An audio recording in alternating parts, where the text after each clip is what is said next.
tonight wondering, who am I? You say I'm a third year, or I'm from Long Island, or I have a paper due at noon. Or maybe you say your name, or I'm in love. But I don't think we often look at ourselves in the mirror and say, I'm a human being, so that's it, now I get it. And that's because it doesn't come naturally, being human, because we don't know how to talk about it easily. That's why you were right to come out tonight. At our new Humanities Institute, what we want more of is exactly this. We want to get out and mix it up, ask the hard questions, try the new answers, and do it in the purity of our humanity. The desire to know, to understand the world and ourselves, the curiosity, the sheer, mere curiosity about being alive, crawling around the planet with the other creatures. And to show the curiosity and to ask the questions when no one is measuring or counting or grading, computing our success or failure, to do it because we are human and humble in our humanity. Coming out tonight, being in a group, huddling together in the gray time of the year, and just pondering, musing, listening, thinking, that's us, the human being. We should get out more. Right now, we're in our element. And I couldn't be more eager to hear these amazing students who are about to step forward. The plan is for me to give thumbnail introductions of each of them. I'll do it alphabetically, so they'll speak in the order on your program. And then I'll step back and let them edit, 9 minutes at a time. So here are just a few words, too brief, about each. Aaron Eisen writes sentences that I memorize without meaning to. To be honest, some of them I'd rather get out of my head, but that's because they're too good, too fierce, too true. He's executive editor of the Cavalier Daily, Aaron is, and fiction editor of the Virginia Literary Review. He's off to teach for America in the fall. I admire this very, very much, but for me, it's all in the sentences he writes, one head-spinning phrase at a time. Zainab Al-Sayegh I know from London, from conversations there and here. And I know how she can flash good thought out of an intense gaze on life's problems. She sees eternity in any grain of sand, and then she looks deeper and wider. Zainab will be off soon to get her master's degree in the United Kingdom. And for those of us who know her, it's easy to picture all that she will gloriously bring to the study of culture. After that, it's back to journalism, when she brings reflection to the everyday world. It's not just that Emma DiNapoli has so many ideas, it's that she has so many good ideas, and that she puts the ideas into action. She's editor-in-chief of Engage UVA, coordinator of Flash seminars. She works in the guide service and on student council and with Sustained Dialogue and Alternative Spring Break. And she's put together a dazzling course for the spring called Discovery and Creation, Art and Sublime. Wish I had thought of that course, and I promise you're going to notice some things she makes in there. Hillary Hurd has so much serenity emanating from her clear-eyed view of the world that you can miss the reach and lilt of her imagination and the power of what she thinks and feels and says. She's student member of the Board of Visitors, founder of the Breakfast Club, editor of the Wilson Journal of International Affairs, and then just lately, she's winner of a Marshall Scholarship for studying in Cambridge in the UK over the next several years. And what's so remarkable about Hillary is that she just transcends her amazing achievements. They're just shadows of an excellence that even they can't measure. Katy Hutto glows with conviction, shakes with energy, shines with vision. She majors in English and global studies and education. She's been a teacher intern, co-founder and co-chair of our new chapter of the group, United for Undergraduate Socioeconomic Diversity. Katy's a central figure in the Flash seminars, in Engage UVA, in Sustained Dialogue, and in our undergraduate Humanities Initiative. She says that she's second year, but can it be true? She's so clearly fourth year in all that she can make happen, and you're about to see it for yourselves. Eric McDaniel didn't just put this evening together, he put us together, and here we are.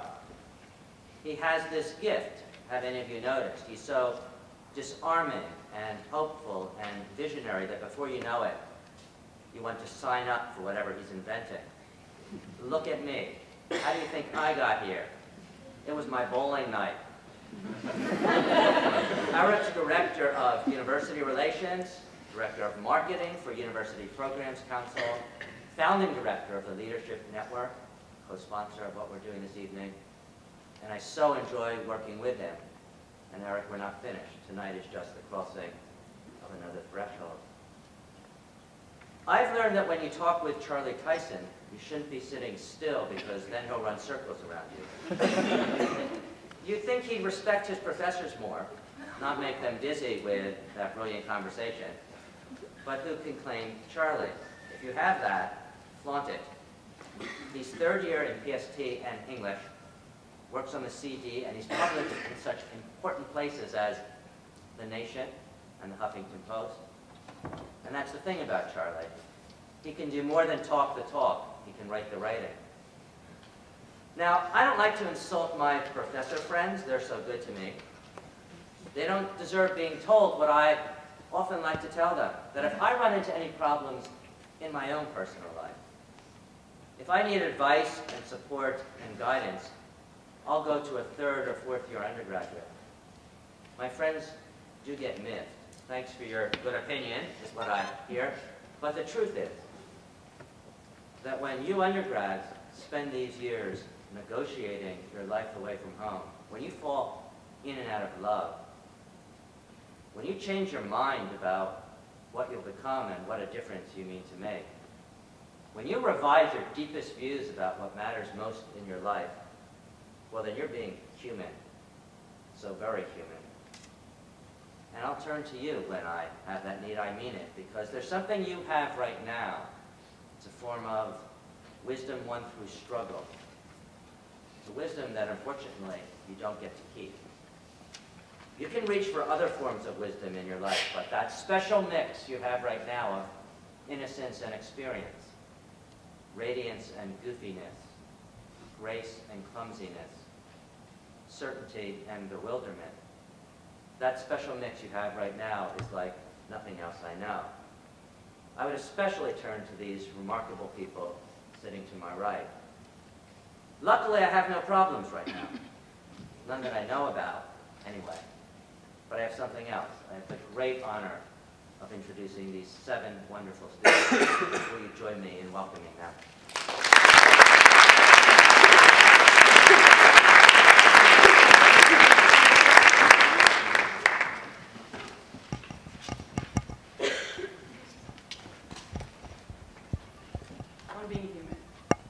Are we human? But certainly we are, but does human even get us far?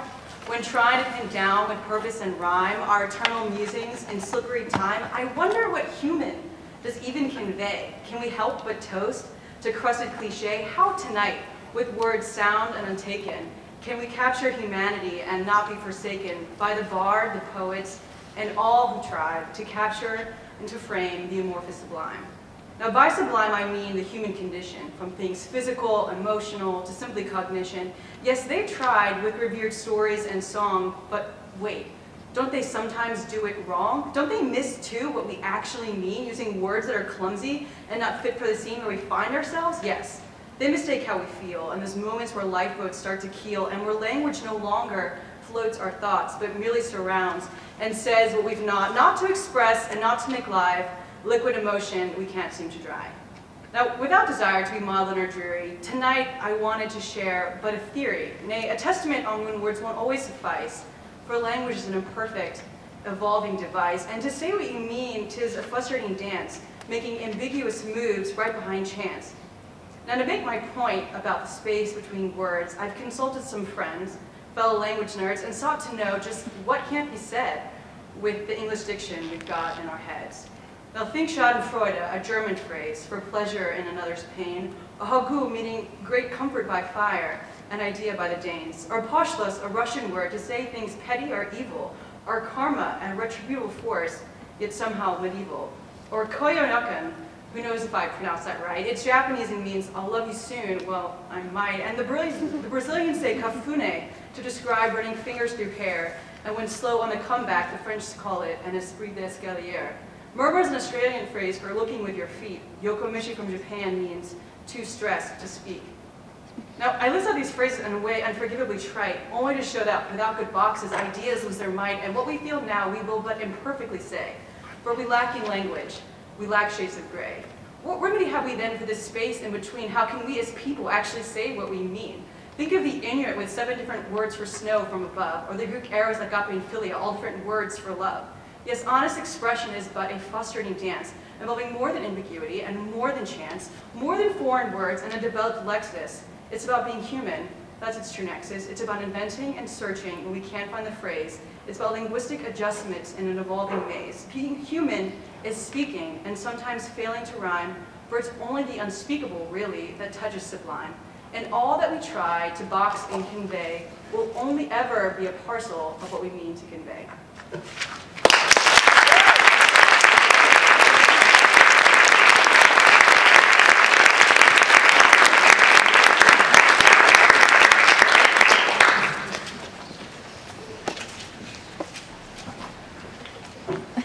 Can everyone hear me? Louder? I'm Eisen, that's sort of secondary. I'll be talking about. So I'm from Texas, in a wealthy suburb that may as well be anywhere, but just happens to be between the metropoli of Dallas and Fort Worth. Hence, in all the media codes, late night news stations, and dots on the weather map of Texas, on all the boarding passes, back when acronyms used to signify location, sort of like URLs do today, and phone books, and etc., I would always see these 3 letters, DFW, like a type of stock I had bought into just by being born in Dallas-Fort Worth, and would always keep up with, and would always mean to me home. So you have to understand this tectonic shift, this Copernican mind bend I felt when I would come home from school. I guess the analogy would be like if you went to a new place and UVA meant something completely different. And I'd see the clouded logo at the Dallas-Fort Worth Airport, DFW, and associate it with an author who was always embarrassed that the cover of his masterpiece, Infinite Jest, looked identical to the cloudscape used by American Airlines for their pamphlets. I had a layover in DFW once before I took a connecting plane to Austin, Texas. This was fall break in 2010, and this is a rare glimpse into the life of a university student outside of just Charlottesville. The flight to Austin was about 30 minutes. It was a morning flight. It was all businessmen drinking coffee and reading the newspapers. It was a Friday morning, and I felt like a kid skipping school. I think I had a collection of Wallace essays with me to go with my orange juice. If you've never been to Austin, you should know that the city is weird.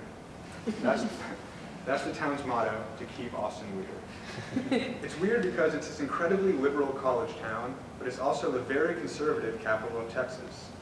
The University of Texas at Austin reflects this identity crisis. When I was there, you could almost see the marijuana smoke from the music festival commingle with the barbecue smoke from the college football tailgate next door. As I said, I got there on a Friday, and I had some time to kill. Going to the University of Virginia, you forget what a college campus is supposed to look like. Most college campuses look like office buildings.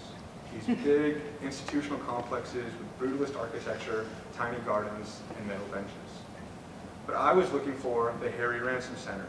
The equivalent would be our small special collections. This library has documents from all of these famous writers, proofs and letters from James Joyce, Virginia Woolf, you name it. It's one of the country's best collections. A few weeks before I arrived, they had gone to archives of David Foster Wallace, who was a decade younger than any other writer they had ever had at the center. Now, I'm I'm going to make a reference to the movie National Treasure, so I hope you forgive me. It's just one of those common cultural touchstones we can all refer to. You've probably seen it numerous times on TNT or on some afternoon during holiday break. There's a feeling I remember from that movie of being in a museum, a crowded museum, and suddenly noticing a treasure hidden in plain daylight. Maybe a piano will start some thoughtful melody, and the camera will zoom in on the glass case of archives, and then Nicolas Cage has discovered the next clue. We'll have to suppress his excitement, lest passers-by discover his secret. This is exactly what I felt, standing in an empty library, peering into this glass case of documents, the archives of David Foster Wallace. I remember seeing a newspaper clipping of Wallace when he was in the 6th grade, winning a Battle of the Books contest. There were some Cormac McCarthy novels he had written all over in black pen, and the typed manuscript with Infinite Jest with Wallace's red pen markings. There was an essay by Tolstoy titled What is Art, with massive underlining, where Wallace scrawled in, art as empathy. I knew right then, this is it. Before the internet, people used to learn from something called education. One of the problems with high school education, at least in history and English, is that the curriculum drops you off in the 1960s and expects you to hike from there. Part of this is due to standardized testing, as the AP tests have recommended reading lists and disallowed questions to be asked in the last certain number of years. So I remember coming out of high school and knowing a lot about Franklin D. Roosevelt and the Model T car, but almost nothing about Ronald Reagan, the first Bush, the modern computer, or really anything since the 1970s. I was disconnected from history. And my English teacher said the only contemporary writer of any merit was Cormac McCarthy, who I later saw in the UT archives, Wallace could write all over. In first-year dorms, I was introduced to David Foster Wallace by one of my hallmates, Alex Wallace, no relation. He told me to check out Infinite Jest, and this is a practice that used to exist called word of mouth that was mostly replaced by social media. One of the remarkable things about Wallace's reputation is that it survived the cultural upheaval that happened near the millennium with the rise of the internet. You're probably used to the scene where something popular on the web, for instance memes or Gangnam Style, is passed down to the world, where we watch a YouTube video and suddenly we're all dancing along in a stadium. Wallace was popular first in the world via book clubs, word of mouth, and journalistic interviews before his legacy was granted safe passage into the digital world. You have to understand, Wallace hadn't written a novel since 1996, and that book had maintained relevance for over a decade. As D.T. Max, Wallace's biographer, whose book just came out, writes, the reputation of Infinite Jest was growing. This was true even though the world had changed drastically in the decade since Wallace had written it. Reading Infinite Jest is like excavating a fossil in the world that just ended. So David Foster Wallace was a writer. What does that even mean to be a writer? How do you even interact with someone like Wallace? Do you download him or Google him?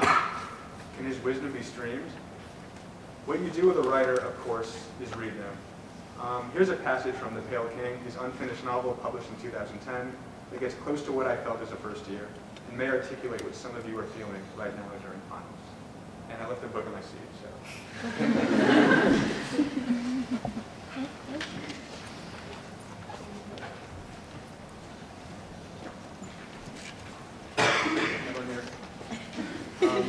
This is part of the middle. It's a narrator named Chris Fogel, and he's talking about his college experience. I'll just read a couple paragraphs. This was especially after high school, when I drifted for several years, in and out of 3 different colleges, one of them 2 different times, and 4 or 5 different majors. One of these might have been a minor. I was pretty much of a wasteoid. Essentially, I had no motivation, which my father referred to as initiative. Also, I remember that everything at that time was very fuzzy and abstract. I took a lot of psychology and political science, literature. Classes where everything was fuzzy and abstract and open to interpretation, and then those interpretations were open to still more interpretations. I used to write my class papers on a typewriter the day they were due, and usually I got some type of B with interesting in places, or not too bad, written underneath the grade as an instructional comment. The whole thing was just going through the motions. It didn't mean anything. Even the whole point of the classes themselves was that nothing meant anything, that everything was abstract and endlessly interpretable.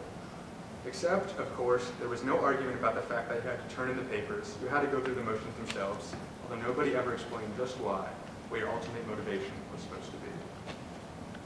Yeah, I always hate those sort of ambiguous grades. I liken it to a mutant blood type, like A-, B+. I don't really know what to do with There's actually a rumor, while we're on the topic of exams, that Wallace used to tell about how he knew when he first wanted to be a writer. He would write essays for other students for the payment of marijuana or cash. This bodes well for a novelist who not only needs to do the voices of different characters, but in Wallace's case, be able to imitate the style of other writers. Wallace's early work borrows from all the big postmodernists: Thomas Pynchon, John Barth, Don DeLillo, and even into his later writing, Wallace could do impressions of almost anyone in print. For some, Wallace is the last postmodernist. Others, like Sean Kelly, the chair of philosophy at Harvard, who wrote some really terrible analysis of Wallace in the pop philosophy book All Things Shining, calls Wallace a Nietzschean nihilist. Of course, it was Wallace who decided after Amherst to eventually drop out of Harvard's graduate philosophy program to focus on the things, like style and character, that are ultimately more immediate to human life and covered by fiction rather than philosophy. To me, Wallace was the first really great drug writer, and that's a compliment. There could be a graph somewhere of how the spread of drugs influenced U.S. literary fiction since the 1960s, just as booze did in the generations prior. Writers perceive the world, and obviously that art's going to change along with their perceptions. You do drugs, and suddenly people's faces detach, and things feel different, etc. Before Wallace, and I'm thinking about the beatniks, writers thought that doing drugs would make them suddenly profound, or artists. But Wallace married the high formal standards of modernism, the work of writing as done by conventional novelists, with the experimental kick of the post-60 writers. You start to notice marijuana comes up a lot in his writing. All of his heroes smoke a ton, Wallace himself smoked a ton, and Wallace's biographer even says the core problems in his fiction, obsessive self-consciousness and anxiety, are problems common to any pot smoker. I know this is on being human, and Wallace famously said in an interview that fiction's about what it is to be a fucking human being, so I guess this topic was relevant. If any of you really want to learn about Wallace, read his books, essays, and speeches, let the man himself speak to you. I'm just up here giving an introduction. Thank you.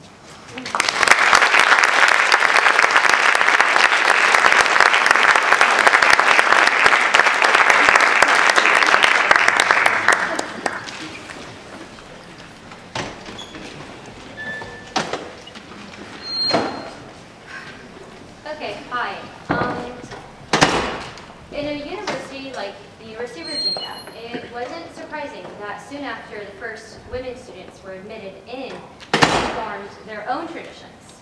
The 10th gateway leading from the corner to the University of Virginia was, of course, forbidden to the women to walk under simply because of the engraving inscripted on it, which was, "Enter by this gateway and seek the way of honor, the light of truth, and the will to work for men." So what I'm going to talk about today is the ways in which post-colonial narratives, minority narratives, and history all factor in to the present day, which you wouldn't expect. The past is the past. How does it influence the present? Well, if there is no past, how can there be a present? And for a lot of subalterns and minorities, a past has constantly been erased as they've lived it, leaving them in a present unmoored and untethered. So until we can understand the assumptions in which we are drenched, we cannot know ourselves. Adrian Ridge. I'm going to begin talking about post-colonial literature, a field in which I hope to continue studying. In rewriting history, there is the notion that history is male-centered. Generations and histories and centuries of narratives written from the male center contribute to histories that are focused on male accomplishments. So herstory is a term that seeks to recenter history onto females and other minorities, whether male or female. I'm going to focus on Kadzeya's postmodern paradigm in particular, and how it awakens the dead at UPA. Kadzeya is a South African writer whose work of literature won him the Nobel Prize. His agenda is talking about post-colonial narratives. I find it personally interesting because he's what's called an Afrikaner, part of the white minority in South Africa. So his narrative foe, which I recently wrote a paper about, seeks to recenter what's called the subaltern narrative in dominant discourse. Now, subaltern is a term to talk about groups, minorities, who have been left out entirely of dominant discourse. So unlike racial minorities or gender minorities, that simply have negative stereotypes attributed to them. Subaltern just generally don't even inhabit the discourse at all. So what he was trying to do is recenter them into literary narratives in place of a political representation. He doesn't view one as more important than the other, but given that there is a lack of political representation, literary representation is a place to start. So, Foe is a riff on Daniel Defoe, who wrote Robinson Crusoe. And this narrative takes Robinson Crusoe and combines it with Roxana the Fortunate Mistress to show how one narrative about two different people, one male, one female, results in Robinson Crusoe, which is generally a male narrative, and Roxana, a female narrative. Now what is complicated, very complicated, about this narrative is that you are working with a woman who is displaced from literary representation, as well as a subaltern, an African slave, who is Friday in Robinson Crusoe. So, what the point of that is that in both of them vying for representation in aesthetic or literary narratives, that you generally get a sense that there is some way that substance is being fought for, is being sought after. And the ways in which substance can be gained from having a historical basis of aesthetic representation in light of a lack of political representation. So, from there, I wanted to talk about Idren Rich, who is a feminist poet writing in the 1960s and 50s. She recently died, which was lost, I think, to poetry as a whole and to the feminist cause. But in any case, she wrote a groundbreaking article called Writing as Revision, When We Dead Awaken. And the basis of her article was the act of revision, the act of looking back, of seeing with fresh eyes, of entering an old text from a new critical direction.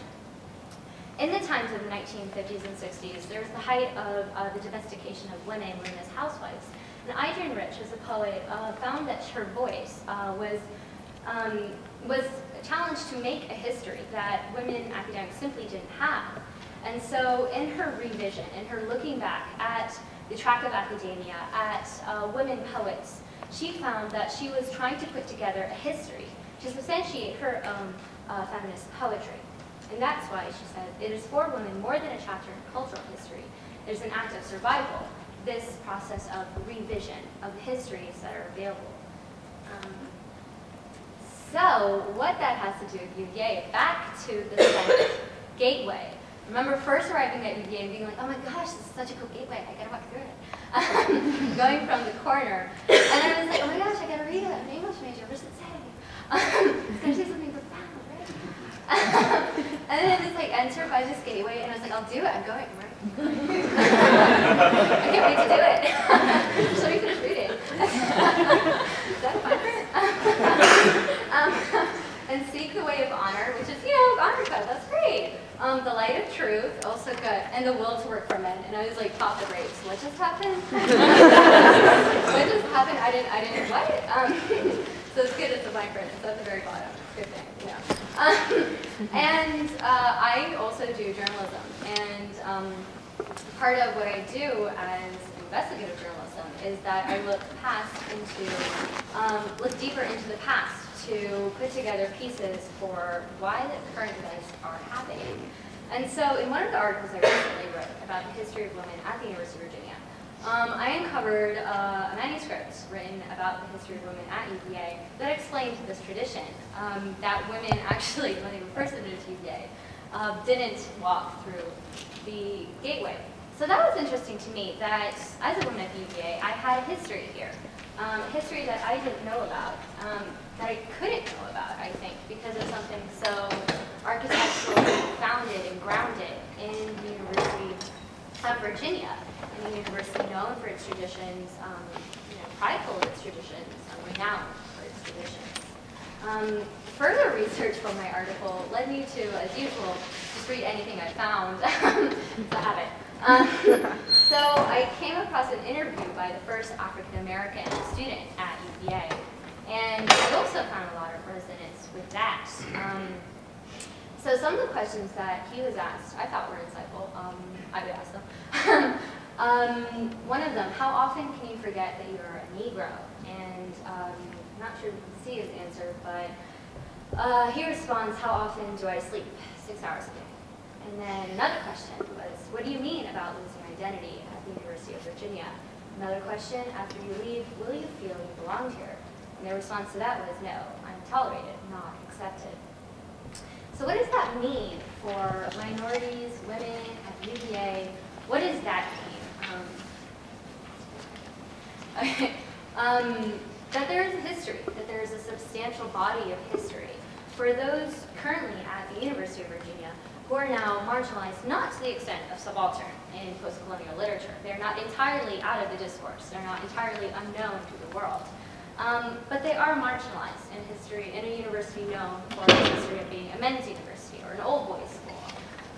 So there's a sense that the past in not being part of, not being as nuanced as current dominant ideology, puts a bit of an onus on minorities, on women, to constantly make the past as they live in the present, constantly pioneer, constantly represent the first. And that's a little something to think about when the past of minorities, the post-coloniality of the subaltern, combine in what is now becoming a quickly globalizing world. So, yes, WWGD, what would globalism do? I'm not sure. I'm not in charge of that. I'm not, really not what I do. I was practicing and I was like, all I have to do is tell you the implications. And I practiced how to say it.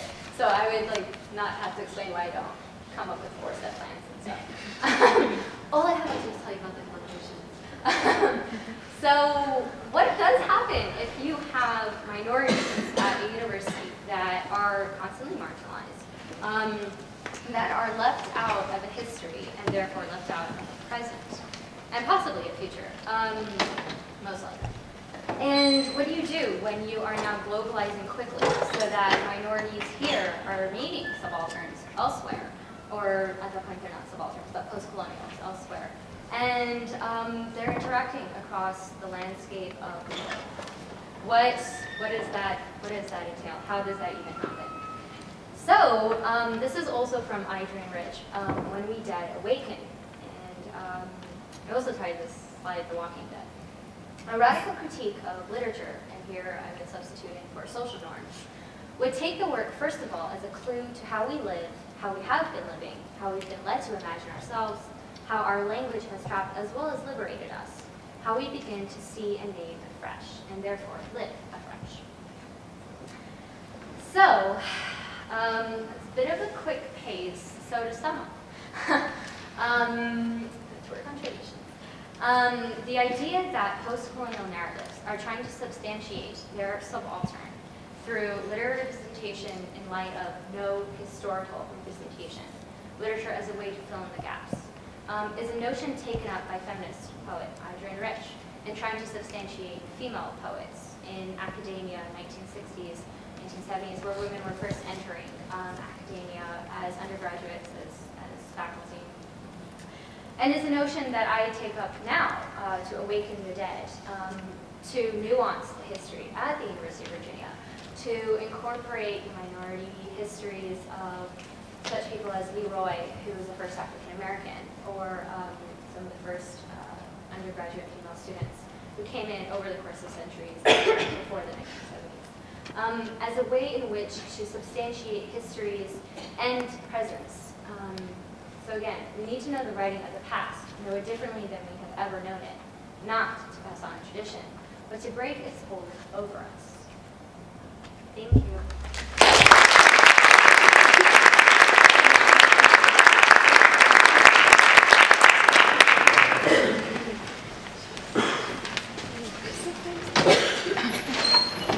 Hi everyone.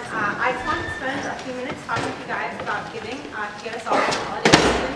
And I thought I'd do that through the lens of The Giving Tree by poet Shel Silverstein. And I'm sure many of you already read it, so bear with me if I'm reading it aloud to you again. But I think that every time you read a story, you get something different, or at least I do.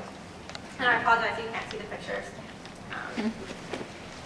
Once there was a tree and she loved a little boy. And every day the boy would come, and he would gather her leaves and make them into crowns and play king of the forest. He would climb up her trunk and swing from her branches and eat apples. And they would play hide-and-go-seek. And when he was tired, he would sleep in her shade. And the boy loved the tree very much, and the tree was happy. But time went by, and the boy grew older, and the tree was often alone. Then one day the boy came to the tree, and the tree said, "Come, boy, come and climb up my trunk, and swing from my branches, and eat apples, and play in my shade, and be happy." "I'm too big to climb and play," said the boy.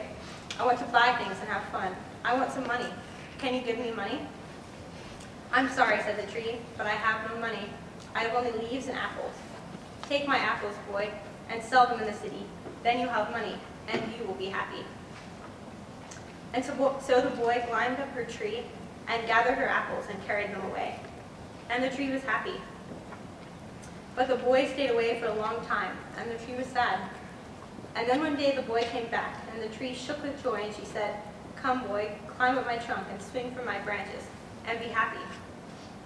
"I am too busy to climb trees," said the boy. "I want a house to keep me warm," he said. "I want a wife, and I want children, and so I need a house. Can you give me a house?" "I have no house," said the tree. "The forest is my house, but you may cut off my branches and build a house, and then you will be happy." And so the boy cut off her branches and carried them away to build his house. And the tree was happy. But the boy stayed away for a long time, and when he came back, the tree was so happy she could hardly speak. "Come, boy," she whispered, "come and play." "I'm too old and sad to play," said the boy. "I want a boat that will take me far away from here. Can you give me a boat?" "Cut down my trunk and make a boat," said the tree. "Then you can sail away and be happy." And so the boy cut down her trunk and made a boat, and he sailed away. And the tree was happy, but not really. And after a long time, the boy came back again. "I'm sorry, boy," said the tree, "but I have nothing left to give you. My apples are gone." "My teeth are too weak for apples," said the boy. "My branches are gone," said the tree. "You cannot swing on them." "I'm too old to swing on branches," said the boy. "My trunk is gone," said the tree. "Cannot climb." "I'm too tired to climb," said the boy. "I am sorry," sighed the tree. "I wish that I could give you something, but I have nothing left. I'm just an old stump. I'm sorry." "I don't need very much now," said the boy. "Just a quiet place to sit and rest. I'm very tired." "Well," said the tree, straightening herself up as much as she could, "well, an old stump is good for sitting and resting. Come, boy, sit down and rest." And the boy did, and the tree was happy. The end. Now, I don't think it's easy to arrive at an emotional conclusion at the end of this story. Should we feel sad for the tree, angry at the boy, happy because the tree is happy, or just overwhelmingly ambivalent about the entire story? If you ask my father, he'll tell you point blank that he hates the end of the story. He'll tell you that the boy is unforgivably selfish and that the tree's thankless death is a thoroughly unsatisfactory end to this book. And you know, part of me wants to agree with him and to say that this isn't really a story worth reading. It's hard to argue that the boy isn't selfish. He doesn't reciprocate in any material or tangible ways, and this doesn't really seem to bother him. Can there be any good in a character like this? My father certainly doesn't think so, but I disagree. This is undoubtedly a sad story, but only in the same way that each one of our lives is sad. Two things happen to all of us. We are born and we will die. In between these events, we will succeed and we will fail. We will need, we will desire, and we will get. Some of us will need more than others, and some of us will have more than others. But, and this is what's really important, we will all have the opportunity to give. Giving is an umbrella term. It means many things. We can give our time to our neighbors, our community, or our country and our world. We can give others our resources, our food, clean water, and education. And we can give ourselves time for contemplation about the things that should matter: relationships, equality, justice, just to name a few. As the tree proves, we don't have to be rich to be generous. We just must be compassionate, empathetic, and liberal when we can be. The Giving Tree isn't really a sad story then. Instead, it presents us with a choice. What do we do with our human existence? Do we take and take until we can't take anymore? Or do we give, regardless of the gratitude we receive? Silverstein says we give. What will you choose? Will you give or will you take? Thank you.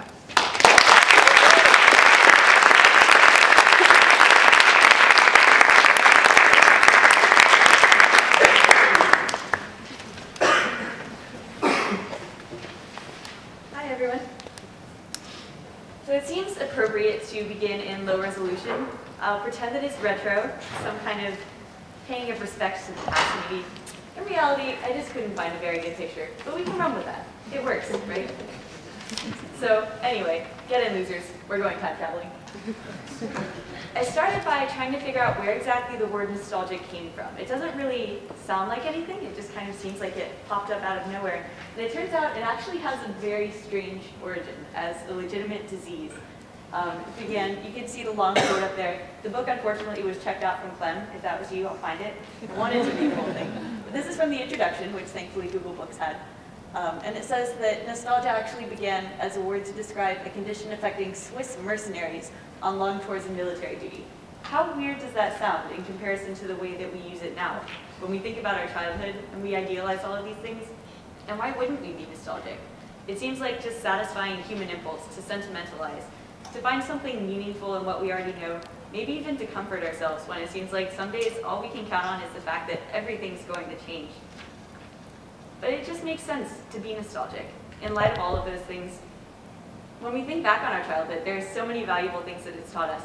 Lessons about basically everything. Creativity, style, overcoming awkward situations, and maybe even a little bit about magic, or Ravenclaw. But then we come to this.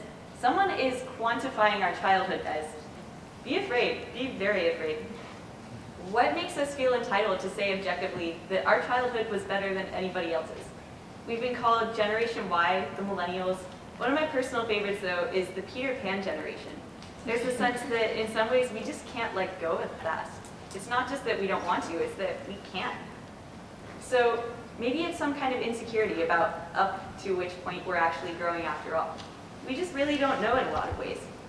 What does it mean to be a child? That seems like a pretty easy question. There's something very definitive about the number 13. The word teen is in there. It's almost cheating for you. But what does it mean to be an adult? Where does that start? Is 18, does that qualify? 21? 71? Who knows? But we all know that being a child stops when you turn 13. You can make an argument about having an inner child, that's great. I'm still kind of 5 years old on the inside, so it works just fine. But when does being an adult stop? When we die? Nobody likes that fact, but on some level we're all kind of just aware of it. And memories in contrast are nice, they're comforting, they're stable.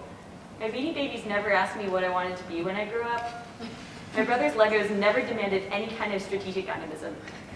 Is it too soon to be sentimental? I'm not even 20 yet. My parents think it's hilarious that I get in these weird moods where I just feel old. Well, how do you think we feel having a 19-year-old daughter? I don't know.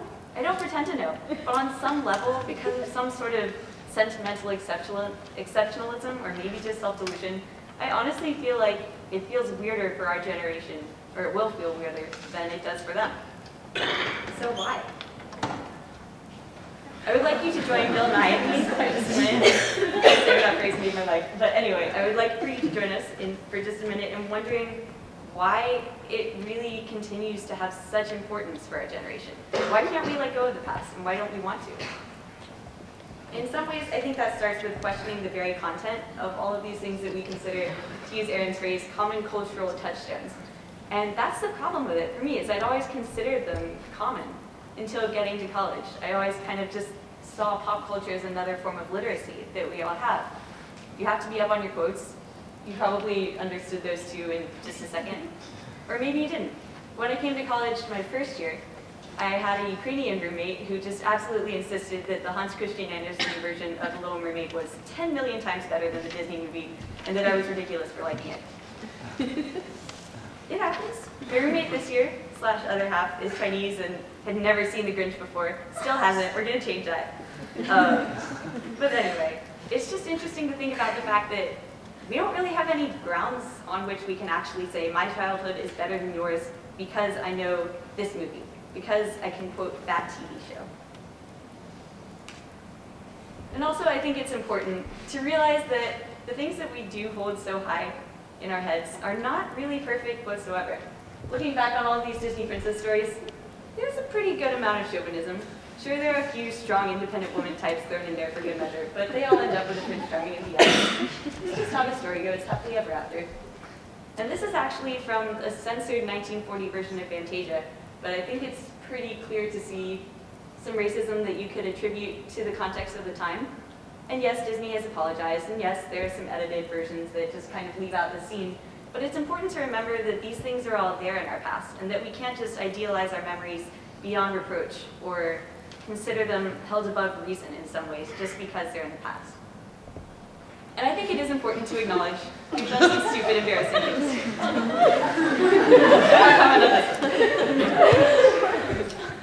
So why specifically is it that we as college students feel the need to be so nostalgic? These just kind of look like ordinary hipsters. I wouldn't really question seeing them on the street. But someday, they will have to enter the corporate world. Especially kind of terrifying in comparison to the actual state of the economy right now. So, I don't know, maybe you can attribute it to just being terrified of the future. Is it really that simple? I guess you could say so. I feel like that's oversimplifying, though, in many, many ways. There's something else about our past that means something to us. It's not just about not being able to deal with adulthood. It's about making a statement about how we as an individual engage with the collective memories of our past. So this we call progress. That's definitive. You can stack it up in a line and say, wow, I forgot about floppy disks. That's insane. You can be grateful that you don't have to carry around that first cell phone. But what do we call this? Humanity itself is notoriously hard to define, and that makes it really hard to know what we consider progress for the human race itself. So these two, I kind of stumbled across them by accident. The one on the left, this is a little embarrassing, but I will admit, Aaron Carter was my first CD. It's just a fact. And I have to say too, when you put him up against this picture of Justin Bieber, Aaron's looking a little bit ridiculous. So why is it that I still believe that it's less embarrassing that that's a fact than I think it would be to like Justin Bieber at this age? And why do we honestly think that this picture of NSYNC is any more acceptable than this picture of the Jonas Brothers? In a lot of ways, I feel like it's because of this sort of ease of access that our generation has grown up with in a very unique way. Yes, our parents had TVs. Yes, they had some form of the internet by some point in their lives. But we have access to hundreds of cable channels. If we get lost on the road, we just pull out the GPS and Julie USA will tell us exactly where we need to go. We're good. All this information right at our fingertips.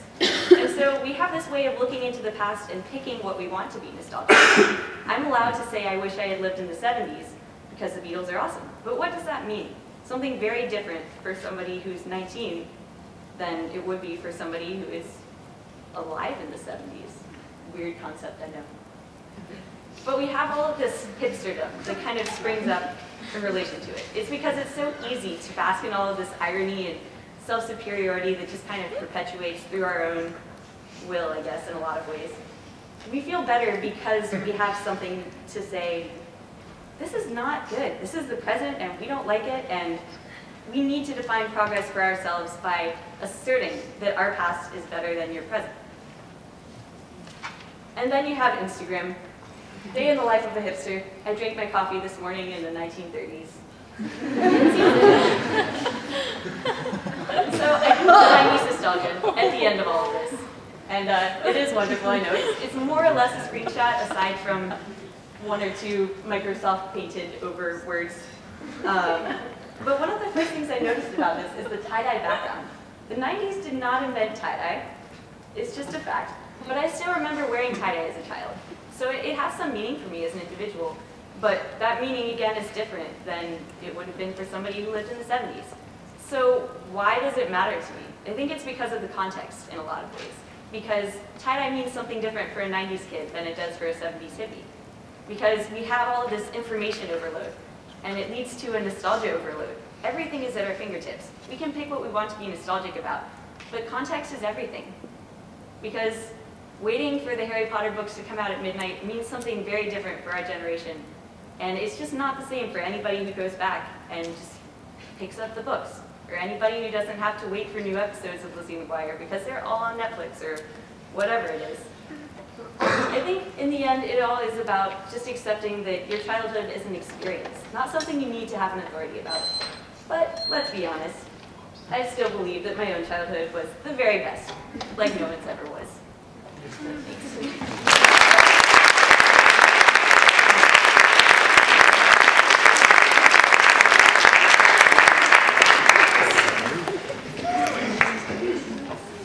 Good evening, everyone. I'm Charlie. I'm here to talk about the role digital technology plays in our ideas about what it means to be human in today's world. I decided not to use a PowerPoint for my talk because I was afraid the irony would be too brutal.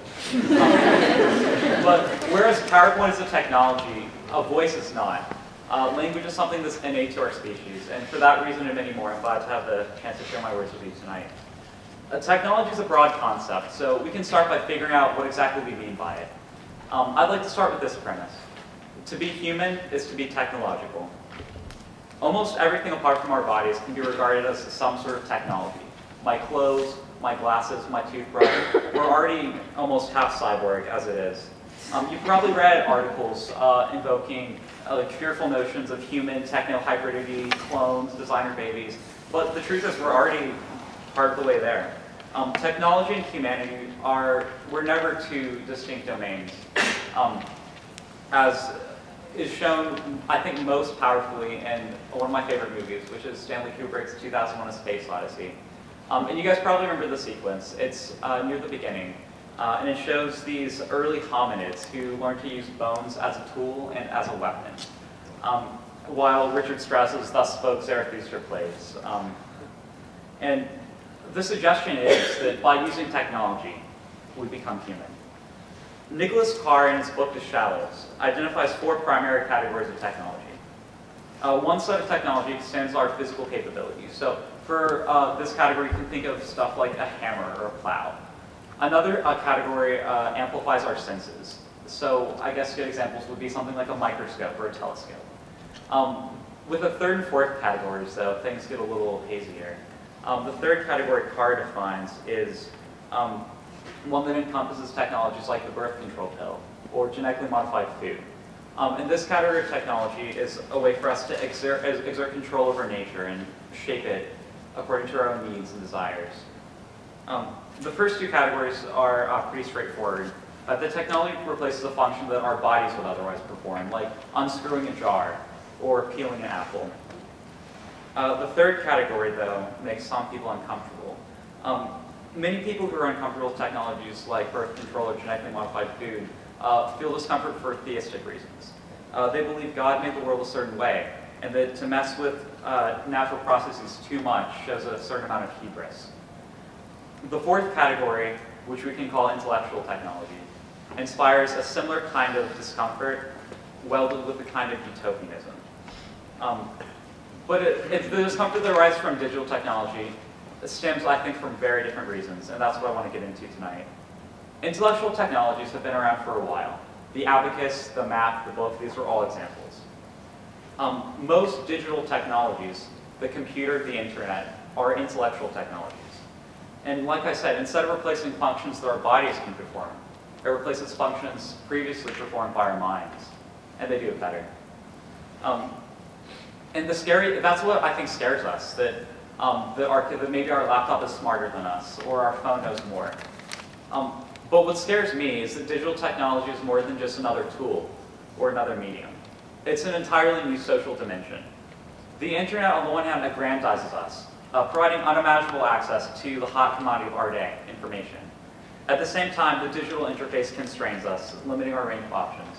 We're held in thrall by possibility and held in check by digital design. The internet, as it stands, is both exhilarating and terrifying. For some, the internet is a monumental vista, a grand landscape. And for others, is a tool of solipsism, a retreat to subjectivity and isolation. We live today in 2 worlds, online and offline, plugged in and tuned out. Meanwhile, conversation about technology's role in contemporary life has also split into two worlds. Cyber optimists on the one hand, cyber pessimists on the other. I want to spend some time clarifying each position because I think both groups have something very important to say. Cyber optimists are, their most extreme form, digital utopians and futurists. They believe emerging technologies can fix all the world's problems. They're the Jacobins of the digital revolution, pointing to what they see as the extraordinary democratic potential of the internet. They believe the 2011 Egyptian revolution could not have happened without Twitter. Silicon Valley is, for them, a new Jerusalem, the birthplace of a new, better world. Cyber optimists also have deep connections to an open culture or free information movement, which advocates the free distribution of knowledge and creative products using the internet. The archetypal cyber optimist might be a West Coast libertarian techie, but the open culture movement is a global one. The cyber pessimists argue that while the internet can be used as a democratic tool, it can also be used as a tool of repression, particularly in authoritative states, or authoritarian states. Internet censorship in China is called the Great Firewall by some. Instead of an iron curtain, cyber pessimists say, we have electronic ones. Cyber pessimists also point out that the internet itself is not democratic. It's like libertarianism gone wrong, they say, a bizarre mix of aristocracy and anarchy. The internet aristocrats are, of course, the select number of firms that have amazingly broad control over our information. Google, Facebook, Amazon are prominent examples. Internet anarchists can come in the form of hackers or trolls. Moreover, cyber pessimists say, not everyone has access to digital technologies. And Western society's increasing reliance on such technologies draws a line between people who have access to communication and knowledge and people who don't. But finally, cyber pessimists worry that digital technology heralds the end of empathy, of meaningful human relationships, of deep, sustained thought. Essentially, the demise of liberal society as we know it. They see technological progress and moral progress moving in opposite directions. From these two groups, cyber optimists and cyber pessimists, emerge two contrasting worldviews that are the two dominant ways of thinking about technology. First, we have the instrumentalist view, which holds that digital technologies are neutral artifacts, mere tools that we use to achieve our own ends. On the other hand is the determinist view, the idea that technological progress has been the primary force shaping human history. Not all cyber optimists are instrumentalists, and not all cyber pessimists are determinists. For example, some cyber pessimists may believe that we are in control of our technologies, but we're using them for the wrong ends. In the end, though, the debate comes down to a question of power. Do we control our technologies, or do our technologies control us? Instrumentalists currently enjoy more currency and popular legitimacy for two reasons. First, people want to believe the tools they use to navigate the world are making the world a better place.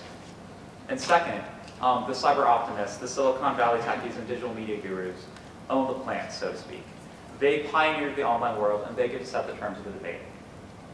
It's easy, however, to relate to the fears of cyber pessimists. Digital technology seems like an unstoppable force. It's like a March Madness bracket gone insanely wrong. 1997, match 1. Garry Kasparov, the world's greatest chess player, versus Deep Blue. The computer won. Early 2000s, the music industry versus online file sharing. The computer won again. A few years later, the journalism industry versus the internet. I think we know how that one turned out. The most recent matchup is, of course, higher education versus the internet. And we'll have to see how that one turns out.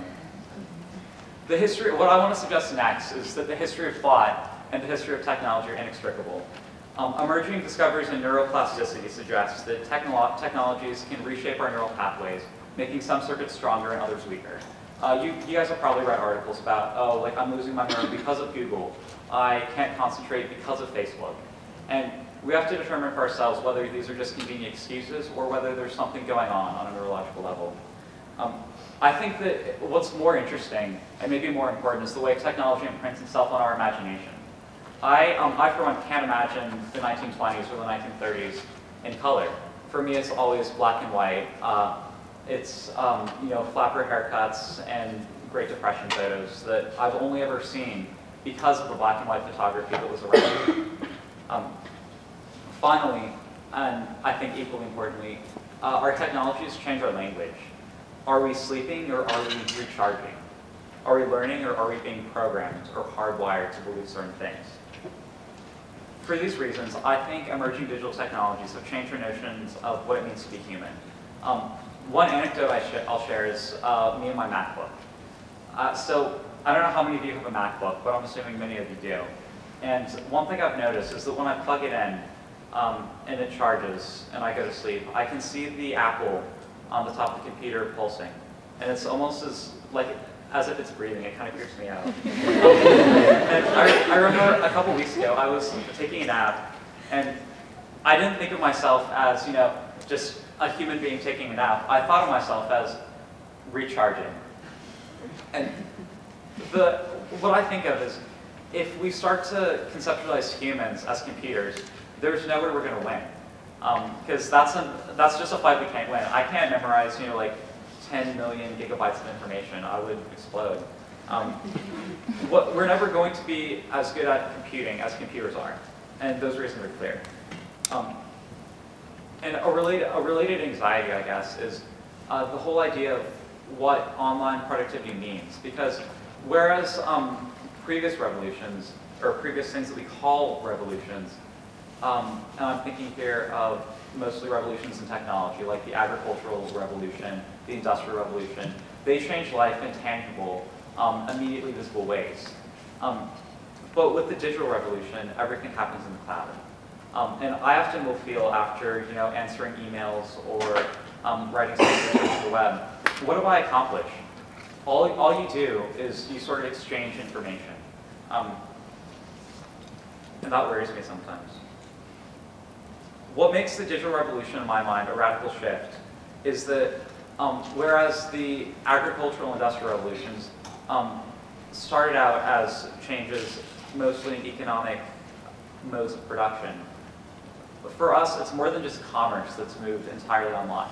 We put so much of our social and intellectual lives in the cloud, and I hope that we can get it back. Or maybe we don't want to get it back. I haven't decided. But in the end, my proposal is this.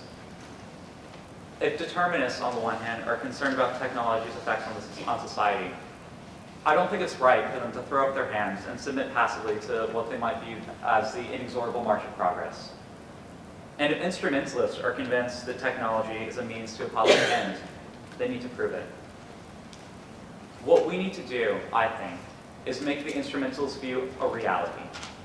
We need to use digital technologies as tools to extract meaning out of embodied existence, out of the world we live in here and now.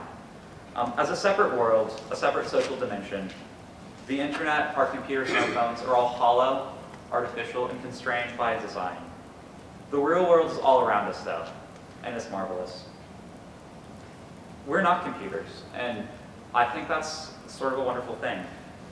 So what I want to leave you with is a challenge. To build a better world here and now, not escape into the cloud.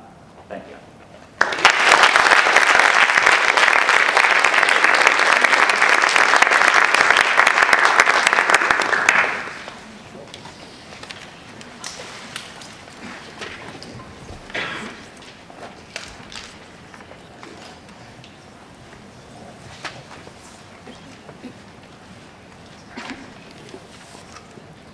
Hey, I'm Eric, and I'm here today to talk to you about the meaning of life. Forgive me if that sounds kind of a little far-fetched or high-flying, even Joycean, because I'm sure it probably is. But I think today, if you'll allow me the chance, we can really take a shot at this. So let's get started. In the winter of 1948, an Irishman by the name of Samuel Beckett wrote a play called Waiting for Godot. And I need to start up front with an apology because in my summary of this play, I'm going to butcher some things and leave out some characters and kind of condense some events, but I think it's a work that's hard to summarize otherwise. Suffice it to say, it's unlike anything you've ever encountered before. None of the language we've developed as a culture to describe books, movies, films, or storytelling in general can really help me explain it to you. Asking the question, what is this play about, will get us nowhere. As best I can summarize it, though, the play is about a pair of men, Vladimir and Estragon, who are waiting for someone, a man named Godot. A man who never, in both acts of the play, in its whole 2-hour run, shows up. In the first act, Vladimir and Estragon sit on a sparse stage. Estragon opens the play with, "There's nothing to be done." The men are dressed in clothing that was probably once very nice, but has long since become dirty and tattered. They talk, or at a minimum, they speak, for it appears that they cannot quite understand each other. Their language is recognizable and somewhat comprehensible to the audience, for it's not that they're speaking gibberish, but that their words are disjointed and circular, with somehow fleeting moments of connection and ethereal metaphysical truth. Though nothing ever happens. No action.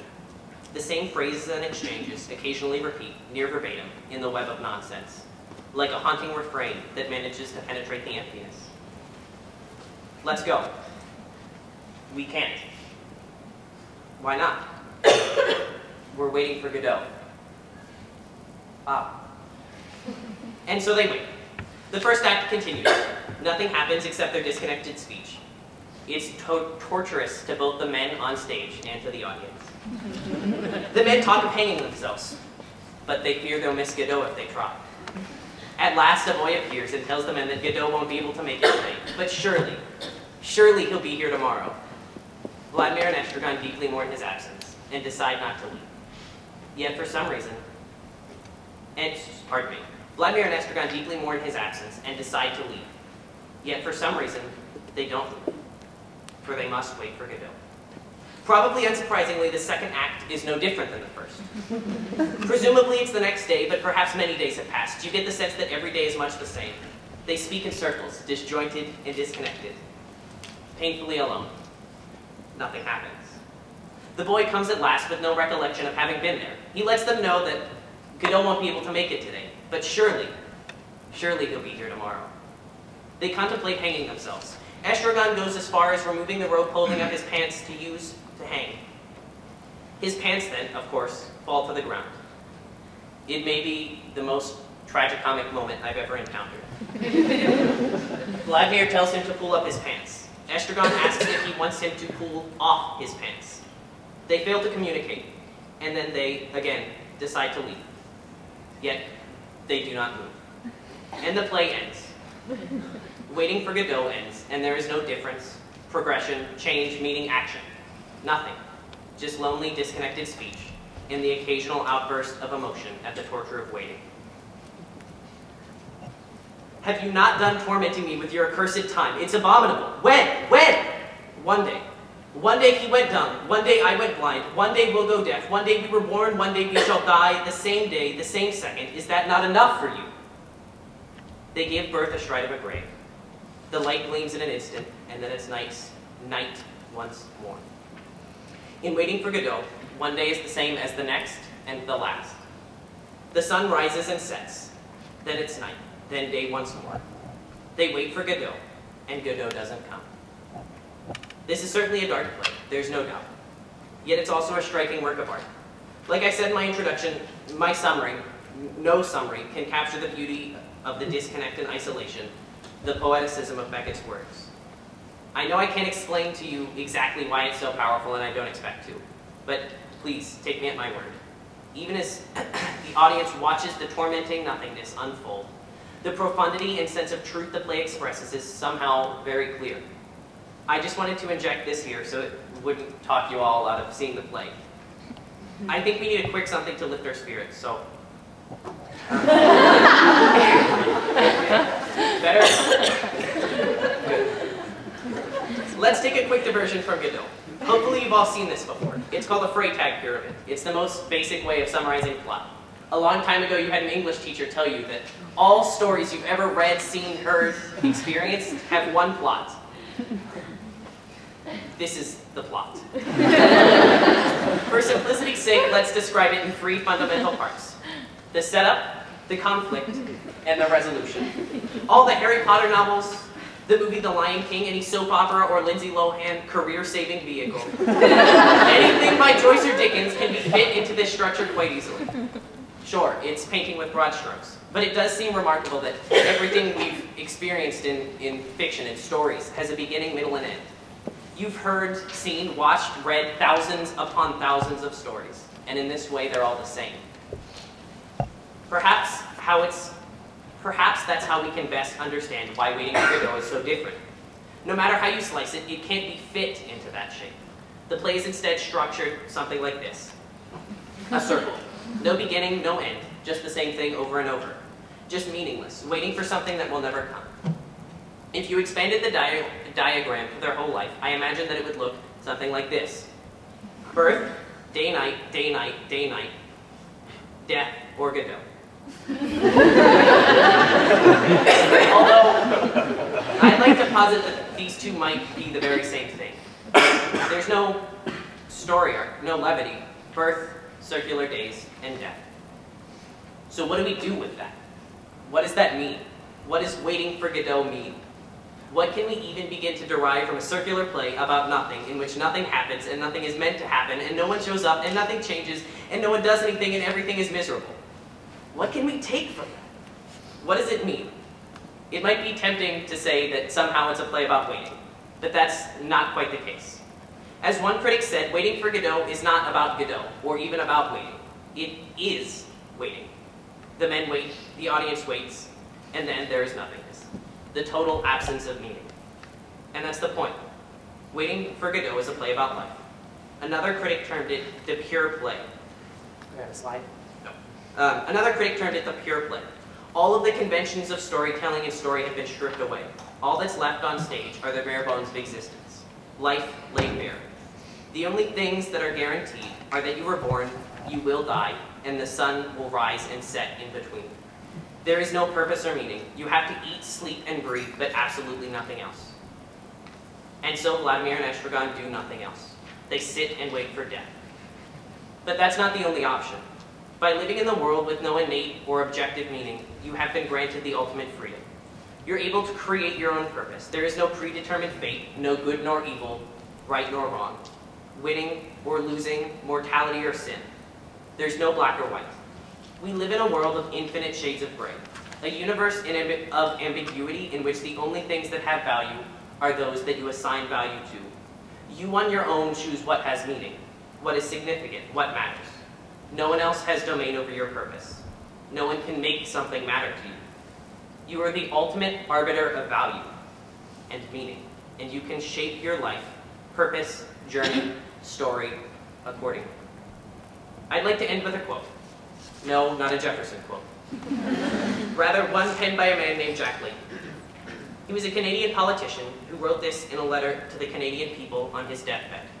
Perhaps there's no better time to have perspective on life than on your deathbed. In light of this newly discovered freedom, his words are particularly important for you to hear. He said, "My friends, love is better than anger. Hope is better than fear. Optimism is better than despair. So let us be loving, hopeful, and optimistic, and we'll change the world."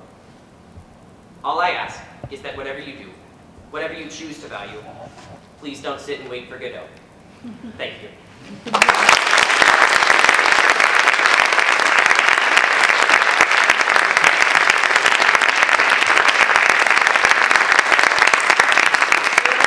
That's all we have for the evening. Some of us are going to stick around if you want to come up and talk to us or ask any questions. On Friday morning at 10 a.m., 11 a.m., there is free breakfast and a discussion of tonight at the Art Museum. So if you're interested, please check that out. It's Hillary's program, The Breakfast Club, so I highly encourage it. Other than that, thank you so much for coming. This has been wonderful.